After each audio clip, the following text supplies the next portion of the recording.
Man. Apologies, it's been a minute. You know I'll be here for some new Invincible though. First things first, rest in peace to Akira Toriyama. Big guy in the animation scene.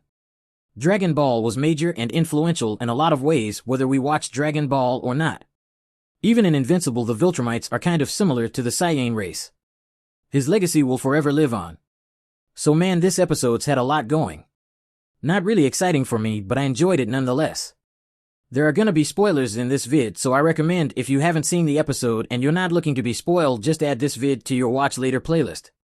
Anywho, let's get into this. I have no idea where to start. So I'm just going to start off with what shocked me the most. Why they take my girl duplicate? Man, I wasn't expecting that at all. Man, that big-sized swole-body lizard henchman became Doomsday in that scene. Like I was looking at that scene like damn, she almost got ended and she got ended. I turned into famous Dex. Then you got that other girl. My bad, I don't remember her name. Let me quickly do some research. I gotta look at that. I gotta go do some research and check that out. Shrinking Ray. That's her name. Man, she got done in a terrible way. Them niggas were really struggling out there. Man, I thought the Lizard League were some joke guys. You know them, not too serious villains. The ones you send the sidekicks to go beat them up rather than the main guys. Like they the type of guys you send the Teen Titan Go members at, not the real Teen Titans. But boy was I wrong. They finished the new Guardians. But two of them folks in body bags with one pending. I have no idea what we are going to see next episode. But man, they had that slicing bitch and that brolic buff lizard Doomsday. He was just max powered off. This guy was knocking them down like some Skittles. He done duplicate terrible. Man, I hope there's another duplicate somewhere in that universe. Because that's crazy if she's gone for good. I know she's just a side character, but man, she didn't deserve to go out like that. She even called out for help. I thought Rex was going to turn up like crazy, but he was getting handled himself. How Lizard Doomsday gone catch the duplicate and then clap them together in a finishing move. All I'm saying is I hope there's S duplicate copy out there in the world. So in seeing this, Shrinking Ray decides to turn up. And boy, I thought she was about to turn the F up. Man, was I wrong. Don't get me wrong, she did her thing. She managed to take out one of the goons, but that wasn't enough. She ran up on that Lizard Bane and got handled. Big ol' swole body Lizard henchman thought Shrinking Ray would be a snack. It didn't go down easy though. I was thinking it was the end of Doomsday, she gonna explode him when she increases her size. But the Lizard Doomsday starts smiling. Swole body just starts tensing and we see Shrinking Ray bulging from the skin but not emerging. She is struggling to get out. He really fighting back from the inside. He is too powerful. For those with claustrophobia, this must have been a tough watch. He basically just engulfed her and starting fighting from the inside. Man, this Bane wannabe lizard is a nightmare. Lucky Rex got him last minute. He would have still been alive if he let Rex run away like he wanted to do. If they got any more of those Doomsday lizards in the Lizard League, they might actually take over the world. Ain't no one fearing that Lizard League. But you see that big swole body character. That move of respect on the Lizard League name. He is a threat to society. Somebody should call the Ninja Turtles. We need some reptilian on reptilian violence. But anyways, let me stop talking about them. Let's hope Rex makes it. As for duplicate, RIP till further notice. I think there's a copy somewhere in this universe, so I'm keeping hope. Shrinking Ray, I ain't got much to say. It's a shame. So another saga in this episode was Donald. So Donald found out he's basically RoboCop. They put his brain in a robot. So mid-season episodes he was having an existential crisis, worried about if he really is what he is, and ended up checking if he was really human. So it turns out they put his brain in an expensive exoskeleton and wrapped it up to look like Donald. Man, I feel sorry for Donald, but it must be crazy finding out you're a robot. Like when it comes to the down below, how does it work? Same with eating and drinking. Kinda messed up that I was thinking about X-rated activities first over basic human needs such as eating and drinking.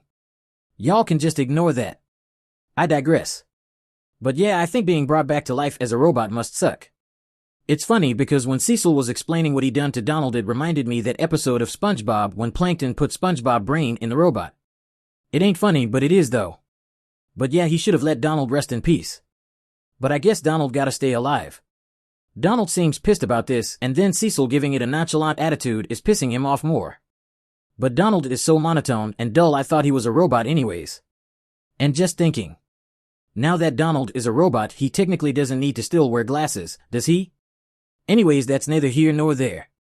Cecil, you wrong for keeping old boy alive for your use. Alright, so what else went down? So Mark has returned back to Earth with his little brother. Debbie, a strong woman, I will give her that.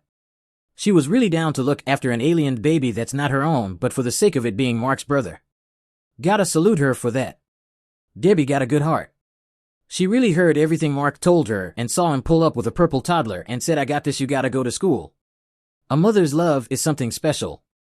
Alan the alien woke up. He seemed swole. He got stronger. He just woke up thinking he was dead, and that old guy was the first to go greet him at his wake. So it's the white beard guy who's on the coalition of planets. His name is Thaddeus the Betrayer.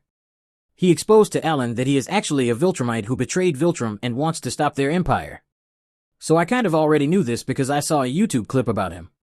So he basically explained to Alan he turned off his life support so he could wake up stronger, and thankfully it worked. Side note, now thinking about it, that scene again reminds me of SpongeBob when he ripped off his beard in front of Alan to expose he is a Viltrumite. So, Patrick's the Strangler. Gee, you think you know a guy. He's not the Strangler! He's not? I am! Hey, how'd you do that without shaving cream? Oh, it's a fake, you idiot! I wonder what they are cooking up and what the plan is. So the main event of this episode is the Martians and Squidbillies. So there was a quick flashback showing the new Guardians fighting, and Shapesmith reverted back to his Martian form, and Samson peeped this, but he thought he was just bugging. But in today's time, Cecil has called the team to let them know a big spaceship is heading their way, and it's of Martian origin.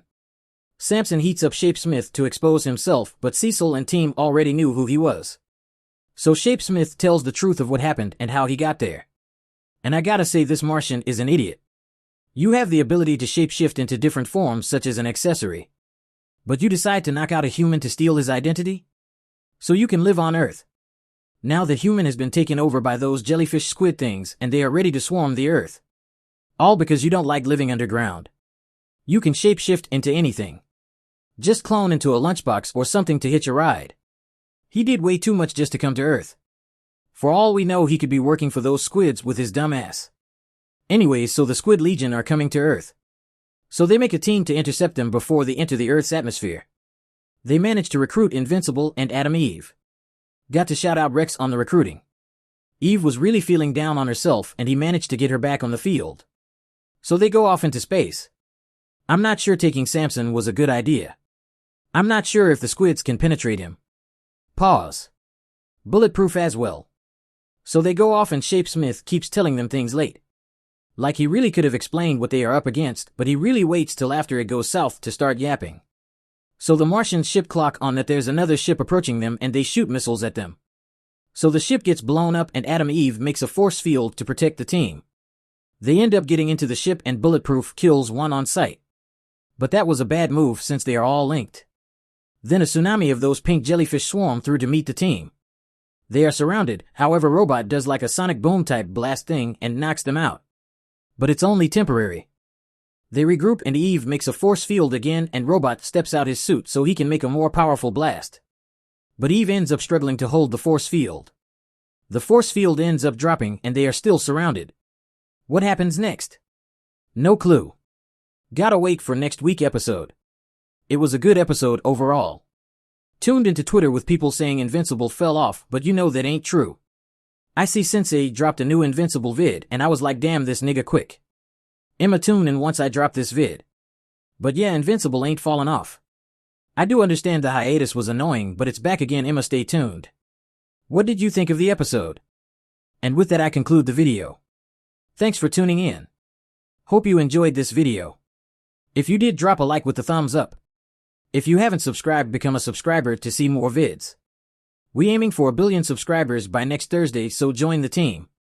Share with friends, family, pets and neighbors. Check out some of my other videos. Also feel free to comment any thoughts, feelings, recommendations and suggestions. Any feedback is appreciated. Have a great day and stay blessed. He's not the Strangler! He's not? I am!